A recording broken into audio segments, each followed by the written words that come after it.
Selamat pagi Bapak Ibu terkasih, bersyukur kita pagi hari ini dapat kembali memuji Tuhan bersama-sama, bersekutu dalam doa pagi kita. Sebelum kita berdoa pembuka, memuji lagi dan mendengar renungan dari Bapak terkasih Pak Pendeta Emeritus Edison, kita pujikan, kami puji dengan riang Allah kita yang besar. Kita pujikan dari rumah masing-masing.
Makan masih bro.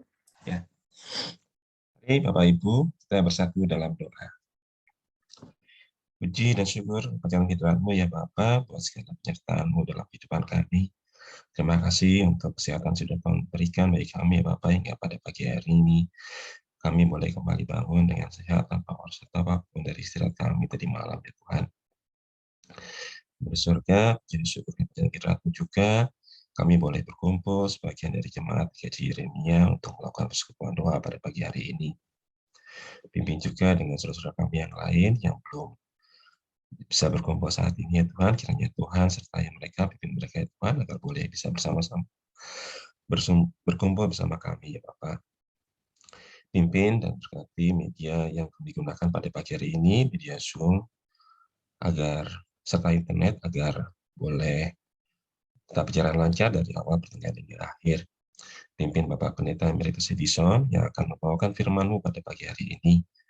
Berkati apa yang sudah dipersiapkan Bapak Pendeta Emeritus, agar hanya berasal dari Engkau saja apa yang disampaikan oleh beliau, ya Tuhan. Terima kasih buat segala pernyataan Tuhan. Dalam nama Tuhan Yesus kami berucap syukur. Haleluya. Amin. Amin. Sebelum kita merenungkan firman Tuhan, pagi hari ini kita akan menyanyikan satu lagu Kidung Pasamuan Jawi, yaitu Lamun Sira Susah. Begitukah nyebutnya Pak Edison? Lamun Siro Susah atau bagaimana? Benar ya? Oke, kalau kita akan pujikan langsung lagu ini bersama-sama sebagai peneguh, walaupun saya tadi dengar tanya Mas sekilas, walaupun kita susah, sedih, tapi jangan lupa kita punya Allah yang besar. Begitu sekilas arti lagunya. Kita pujikan bersama-sama.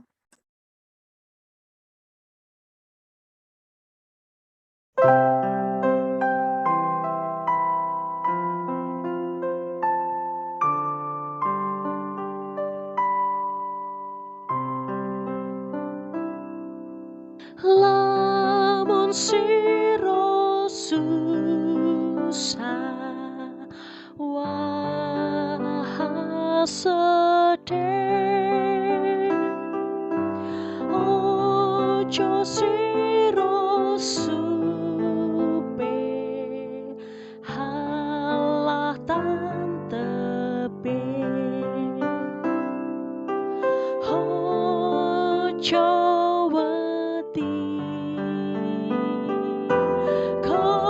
Gusti anganti tian peteng talunyo enjing padang biar natian panggodo hami seso Gusti nganti sira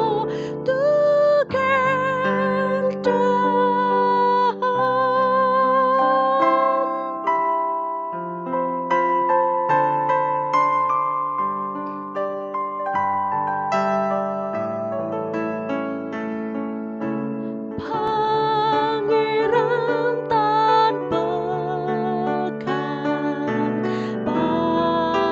jangkunge miang seh nyutan kendang bring kagungane kasusahan wah karubetan sestu tanujuli tulunge Gusti natian panggodo hami seso Gusti nganti sira dugek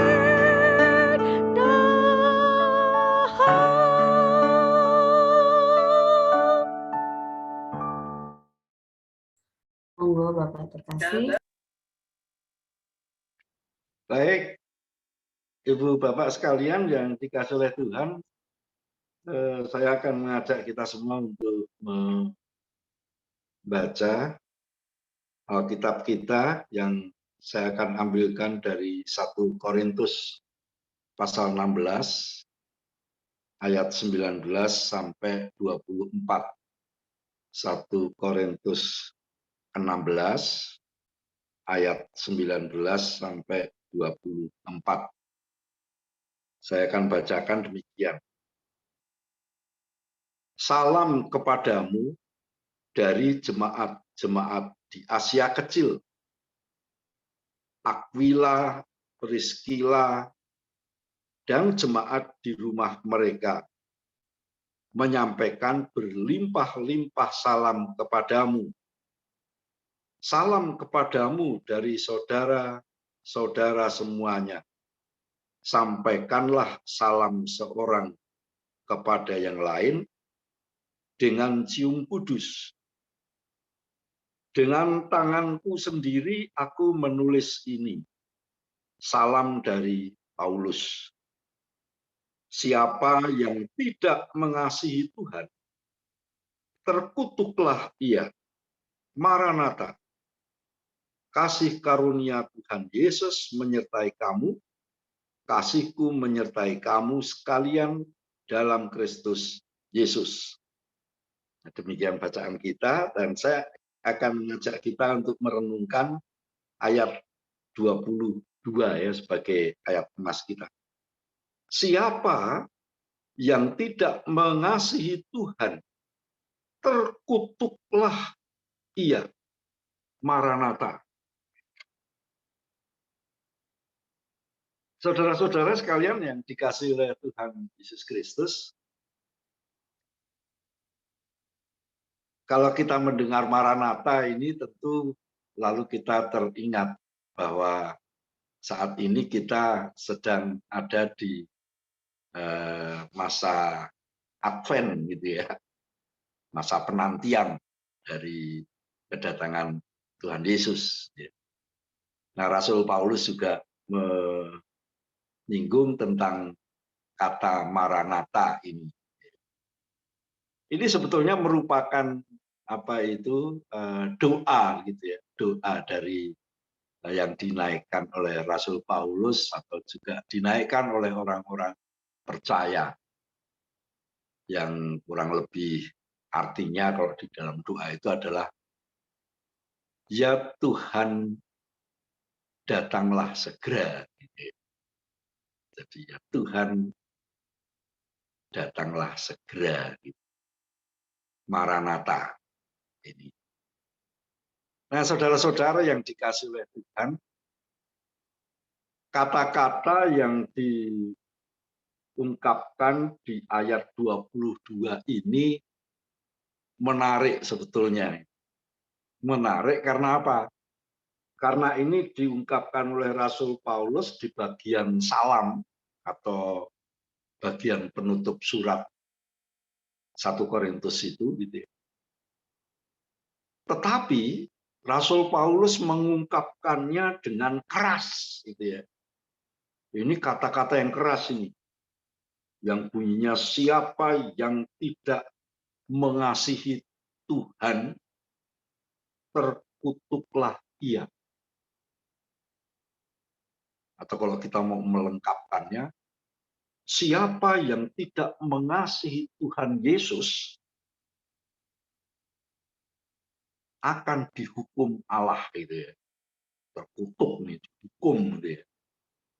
Loh, mengapa Rasul Paulus mengungkapkan kata-kata yang keras itu kepada jemaat? Kalau kita melihat kehidupan Rasul Paulus melalui bacaan kita di 1 Korintus itu gitu ya. Itu menunjukkan bagaimana Rasul Paulus ini menjalani hidup yang pusatnya adalah untuk mengasihi Tuhan Yesus. Dia menjalani apa saja yang diperintahkan oleh Tuhan Yesus. Sekalipun ia harus mengalami berbagai macam penderitaan. Dia ditangkap, dituduh yang tidak-tidak, gitu kan, diancam, dipenjara. Tapi dia menjalani semua itu dengan sukacita, oleh karena Dia mau melakukan semuanya itu adalah dalam rangka kasihnya kepada Tuhan Yesus yang telah memberikan keselamatan kepadanya. Dia berusaha untuk menjalani hidup yang sesuai dengan kehendak Tuhan Yesus. Nah, itulah sebabnya ketika dia menyampaikan salam ini gitu, dia mengatakan bahwa kalau orang tidak mengasihi Tuhan, maka terkutuklah dia. Kalau orang tidak mengasihi Tuhan, maka Allah akan menghukum dia. Dan itu sangat terasa gitu ketika jemaat, dan termasuk dalam hal ini Rasul Paulus, dalam penantian kedatangan Tuhan Yesus yang kedua kalinya pada waktu itu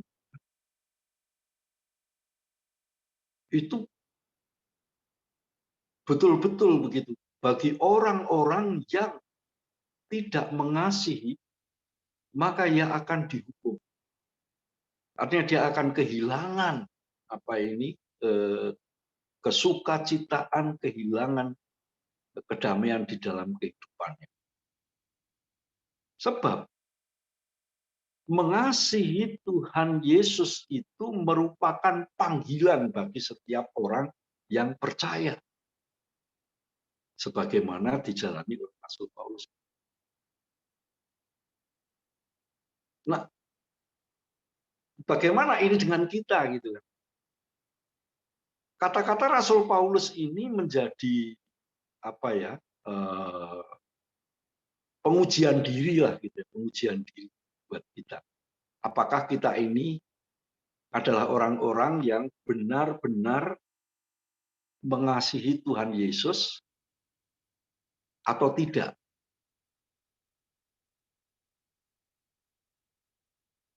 Sebab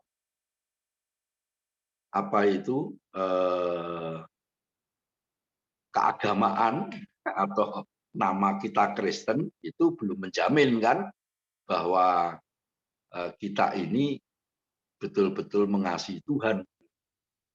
Orang bisa saja memiliki kekristenan karena keturunan atau karena ikut-ikutan dan lain sebagainya. Tapi yang penting bahwa di dalam kehidupan kita itu hendaklah kita betul-betul menjadi umat Allah yang mengasihi Kristus. Nah, Ibu Bapak yang dikasihi oleh Tuhan, bagaimana supaya kita bisa menjadi orang-orang yang mengasihi Kristus? Apa yang harus kita lakukan gitu ya? Apa yang harus kita lakukan? Ya, mungkin Ibu Bapak akan menyampaikan macam-macam gitu ya, macam-macam. Orang yang mengasihi Kristus adalah orang yang rajin beribadah umpamanya, atau rajin berdoa, atau rajin memuji Tuhan, bernyanyi, ya. Macam-macam gitu, banyak pasti gitu ya. Ya, itu merupakan bagian dari bentuk kita mengasihi Tuhan Yesus gitu ya. Tetapi tentu saja lebih dari itu gitu kan. Sebab Tuhan Yesus sendiri pernah mengatakan ya, bagaimana kita mesti mengasihi Allah gitu kan. Kasihilah Tuhan Allahmu dengan segenap hatimu, dengan segenap kekuatanmu, dengan segenap akal budimu. Pokoknya mengasihi Tuhan itu dengan segala yang ada pada kita gitu ya. Nah, kalau dengan segala apa yang ada pada kita itu dipakai untuk mengasihi Tuhan, itu kan jadi tidak terbatas ya. Itu nggak cuma doa, nggak cuma beribadah, nggak cuma memuji Tuhan, tetapi juga ketika kita menggunakan pikiran kita, ketika kita menggunakan mulut kita untuk berbicara, ketika kita menggunakan anggota badan kita untuk melakukan sesuatu gitu kan. Semua itu ya, tertuju kepada Tuhan Yesus gitu ya. Atau dengan kata lain adalah seluruh tutur kata, seluruh tindakan kita itu mesti sesuai dengan kehendak Tuhan. Nah, padahal kalau kita mau jujur kan tentu tidak ada orang yang mampu menjalani hidup seperti itu atau belum bisa gitu kan menjalani hidup yang seperti itu gitu. Nah, oleh karenanya kita sebagai orang-orang percaya menjalani hidup mengasihi Tuhan itu merupakan kehidupan orang bertobat gitu ya, kehidupan pertobatan gitu ya. Pertobatan itu kan artinya berbalik arah gitu ya, berbalik arah. Yang tadinya hanya berpusat atau mementingkan atau memikirkan diri sendiri, sekarang tidak lagi. Jadi kita berbalik untuk memikirkan dan mementingkan Tuhan Yesus di dalam kehidupan kita. Nah, kita bukan hanya sebetulnya, tapi khususnya memang di masa-masa Advent semacam ini gitu ya, itu kita dipanggil untuk terus-menerus hidup dalam pertobatan itu, gitu ya, dalam pertobatan itu.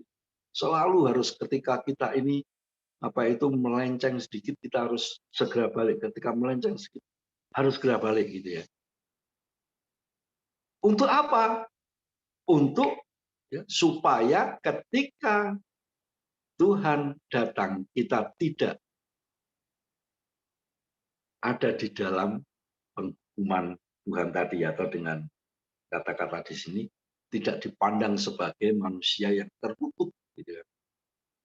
Nah, itu kita mesti menjaga kehidupan kita sehari-hari semacam itu gitu ya. Kalau di sini Rasul Paulus mengatakan siapa yang tidak mengasihi Tuhan, maksudnya kok cuman mengasihi Tuhan, kok dia tidak menyebutkan juga tentang mengasihi sesama gitu. Nah, memang tidak pada tempatnya Rasul Paulus membicarakan itu, tetapi sebenarnya dengan kita mengasihi Tuhan Yesus, maka dengan itu juga kita mengasihi sesama kita gitu ya. Sebab tidak mungkin orang mengasihi Tuhan lalu tidak mengasihi sesamanya. Kan kita mengasihi Tuhan Yesus itu sebagaimana Tuhan Yesus mengasihi kita. Maksudnya contohnya apa ya? Contohnya seperti ketika Tuhan Yesus mengasihi kita gitu kan. Nah, oleh karena itu ketika kita mengasihi Tuhan Yesus, di mana Tuhan Yesus itu kasihnya kepada Bapaknya dan kasihnya kepada manusia itu luar biasa, ya. Dan itu yang kita contoh. Gitu. Oleh karena itu ketika Rasul Paulus mengingatkan gitu ya, orang-orang percaya supaya mengasihi Tuhan Yesus, itu sekaligus dengan itu berarti juga mengasihi sesama. Nah, ibu bapak yang dikasihi oleh Tuhan Yesus Kristus, hidup mengasihi Tuhan Yesus, itu tentu juga diwujudkan seperti yang dijalani oleh Rasul Paulus itu. Maksud saya, bagaimana Rasul Paulus ini menjadi orang yang selalu memberitakan Injil. Selalu memberitakan Injil kepada manusia dengan tujuan supaya orang yang mendengar Injil itu bertobat. Bertobat. Artinya lalu kemudian mengasihi Kristus. Mengasihi Kristus. Nah, itu juga menjadi panggilan di dalam kehidupan kita. Kalau kita mengasihi Kristus, maka kita juga akan ikut memberitakan Injil itu. Dengan maksud supaya orang-orang yang menerima pemberitaan Injil dari kita itu lalu bertobat, mengasihi Kristus. Nah, lebih-lebih Ibu Bapak sekalian di masa-masa Advent ini gitu ya. Pertobatan kita itu memang perlu kita arahkan gitu ya. Kita arahkan untuk pemberitaan Injil tadi ya, pemberitaan Injil. Dengan maksud supaya orang bertobat, artinya mengasihi Tuhan gitu ya. Nah, bagaimana Ibu Bapak merancangkan aktivitas-aktivitas gitu ya yang nanti akan kita wujudkan pada masa Natal itu? Apakah kita juga akan membuat aktivitas yang mengarah pada pemberitaan sukacita Natal itu, pemberitaan Injil itu, ya. Walau berada dalam pandemi COVID itu, saya kira kesempatan untuk bisa memberitakan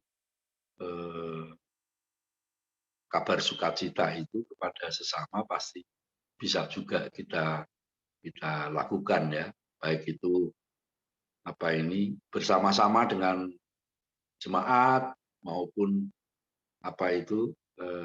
keluarga kita sendiri atau keluarga besar kita dan lain sebagainya gitu ya. Sehingga dengan demikian kita akan bisa berdoa seperti Rasul Paulus itu ya. Maranatha, ya Tuhan Yesus segeralah datang. Itu kalau kita selalu mengasihi Tuhan. Tapi kalau kita nggak mengasihi Tuhan, pasti kita nggak berani berdoa Maranatha gitu ya. Baik, Ibu Bapak dan saudara-saudara sekalian, semoga firman Tuhan ini memberi manfaat untuk kehidupan kita di saat-saat sekarang ini. Tuhan memberkati. Amin. Yeah. Terima kasih Bapak terkasih Pak Pendeta Emeritus Edison. Bagi yang di YouTube nanti boleh langsung doa secara pribadi atau bersama keluarga. Kita yang akan di Zoom akan saling mendoakan dalam room. Selamat beraktivitas, Tuhan memberkati.